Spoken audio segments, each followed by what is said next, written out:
नमस्कार, स्वागत है एशियन वीकली न्यूज पर। मैं हूं टेरी नतुंगखांग। आइए एक नजर डालते हैं बुलेटिन के मुख्य समाचार की ओर। 4 दिसंबर सोमवार को सुरक्षा बलों ने कथित तौर पर 13 लोगों की हत्या की। अफस्पा को निरस्त करने की मांग सामने आई। 5 दिसंबर को अरुणाचल यूनिवर्सिटी ऑफ स्टडीज में स्थापित रेडन जियो स्टेशन।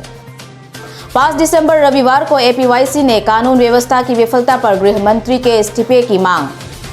6 दिसंबर को मुख्यमंत्री ने खेलों को बढ़ावा देने के लिए बजट सहायता का आश्वासन दिया। 7 दिसंबर को मनरेगा के ठेकेदारों के भुगतान जारी करने की मांग। 8 दिसंबर को एनपीसीसी एनएससीएन आईएम ने संसद में अमित शाह के बयान की निंदा। अब समाचार विस्तार से। शनिवार की शाम एक अभूतपूर्व घटना में असम राइफल्स ने कथित तौर पर मोन जिले के टिजित उपमंडल के लोंगखाओ क्षेत्र के ओटिंग गांव में 10 नागरिकों की हत्या कर दी और कई अन्य घायल हो गए। सूत्रों के अनुसार घटना शनिवार की शाम करीब 4 बजे की है, जब ग्रामीण दिन भर कोयला खदान में काम कर पिकअप ट्रक से घर लौट रहे थे। एक आधिकारिक बयान में असम राइफल्स ने कहा कि आतंकवादियों के संभावित आंदोलन के विश्वसनीय खुफिया जानकारी के आधार पर क्षेत्र में एक विशेष अभियान की योजना बनाई गई थी। बयान में कहा गया है कि घटना और उसके बाद का गहरा खेद है। दुर्भाग्यपूर्ण लोगों की जान जाने के कारण की उच्चतम स्तर पर जांच की जा रही है और कानून के अनुसार उचित कार्रवाई की जाएगी। इस संबंध में विभिन्न नागरिक समाजों, छात्र संघों और पार्टी लाइन के कई नेताओं ने इस घटना और उसके बाद की कड़ी निंदा की थी। केंद्रीय गृह मंत्री अमित शाह ने सोमवार को संसद में एक बेतुका बयान दिया, लेकिन यह स्पष्ट नहीं किया कि ओटिंग गांव की घटना में शामिल सैनिकों को अफस्पा के तहत अभियोजन से बचाया जाना है या नहीं। नागालैंड के मुख्यमंत्री नेफ्यू रियो, जिनकी एनडीपीपी भाजपा के सहयोगी है, और उनके मेघालय समकक्ष कॉनराड संगमा ने अफस्पा को खत्म करने के आह्वान का नेतृत्व किया है। विपक्षी सांसदों में इस मांग को उठाया और कुछ ने विरोध में वॉकआउट कर दिया। रविवार को मुंबई स्थित भाभा परमाणु अनुसंधान केंद्र BARC के Indian network for detection of रेडन विसंगतियों INDRA परियोजना के तहत स्थापित किया गया था। AUS ने एक विज्ञप्ति में बताया कि रेडन जियो स्टेशन पूर्वी अरुणाचल के क्षेत्रों में लोंगडिंग, तिराप, चांगलांग, अंजाव, लोहित, नामसाई और दिबांग घाटी में भूकंपीय गतिविधि से संबंधित प्रारंभिक हस्ताक्षर प्राप्त करने में महत्वपूर्ण भूमिका निभाएगा। विश्वविद्यालय के विज्ञान और प्रौद्योगिकी निर्देशक डॉक्टर रानी झा ने सूचित किया है कि यह सौर ऊर्जा से सीधे BARC के केंद्र स्टेशन तक पहुंचाएगा। AUS के फैकल्टी सदस्य नियमित रूप से डेटा की निगरानी करेंगे। अरुणाचल प्रदेश युवा कांग्रेस APYC ने राज्य के लोगों की सुरक्षा सुनिश्चित करने में कथित रूप से विफल रहने के लिए गृह मंत्री बामांग फेलिक्स से इस्तीफा देने की मांग की है। टोकोरियम और टोकोरतम भाइयों की हत्या पर दुख व्यक्त करते हुए APYC ने कहा कि राज्य सरकार, विशेषकर गृह विभाग, राज्य के लोगों की सुरक्षा करने में विफल रही है। हत्या और राज्य सरकार की कानून व्यवस्था बनाए रखने में विफलता की निंदा करते हुए APYC ने एक विज्ञप्ति के माध्यम से आरोप लगाया कि राज्य में हाल ही में राजधानी क्षेत्र के बार हत्याएं देखी हैं, जो सरकार की अक्षमता को दर्शाता है। मुख्यमंत्री पेमा खांडू ने रविवार को घोषणा की कि खेल और खेल आयोजनों को बढ़ावा देने और आयोजित करने के लिए बजटीय सहायता दी जाएगी। उनका मानना है कि खेल और खेल युवाओं के चरित्र को आकार देते हैं।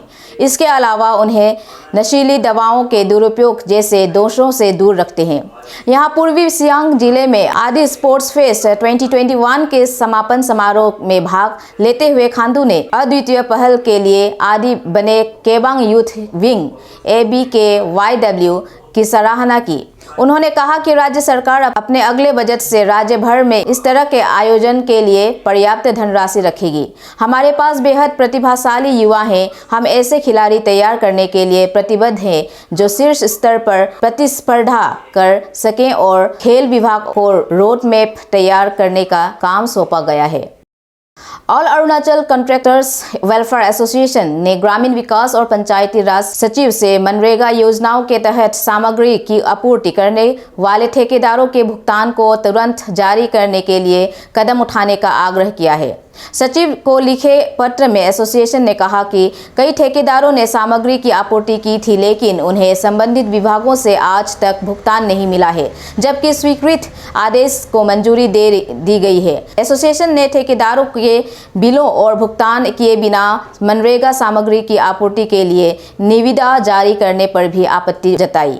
नए ठेकेदारों का चयन कैसे किया जा सकता है, जबकि पहले ही से मौजूद ठेकेदारों को उनकी आपूर्ति की गई वस्तुओं के लिए भुगतान नहीं मिल रहा है, पत्र में कहा, और मांग की संबंधित विभाग ठेकेदारों के लंबित बिलों का भुगतान होने तक निविदाएं नहीं जारी करें।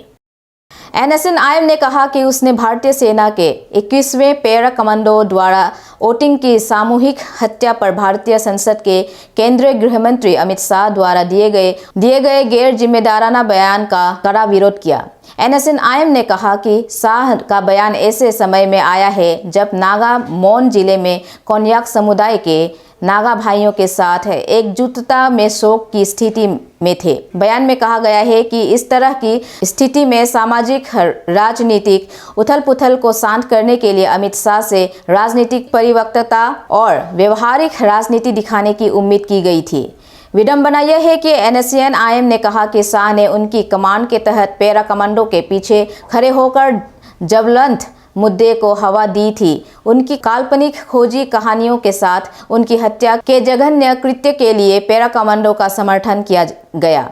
दूसरी ओर नागालैंड प्रदेश कांग्रेस कमेटी NSCN ने केंद्रीय गृह मंत्री अमित शाह के संसद में दिए गए बयान को बताया है कि वोटिंग हत्याएं गलत पहचान का मामला था और देश को गुमराह करने का एक बेशर्म प्रयास था। NPCC के अध्यक्ष के थेरी ने एक प्रेस नोट में जोर देकर कहा कि यदि यह गलत पहचान का मामला है तो सशस्त्र बलों को यह बताना चाहिए कि वे किसकी तलाश कर रहे थे, जब पूरे विरोधी नागा बलों ने केंद्र के साथ संघर्ष विराम पर हस्ताक्षर किए थे और जो बचे थे वे ही निहत्थे नागरिक थे।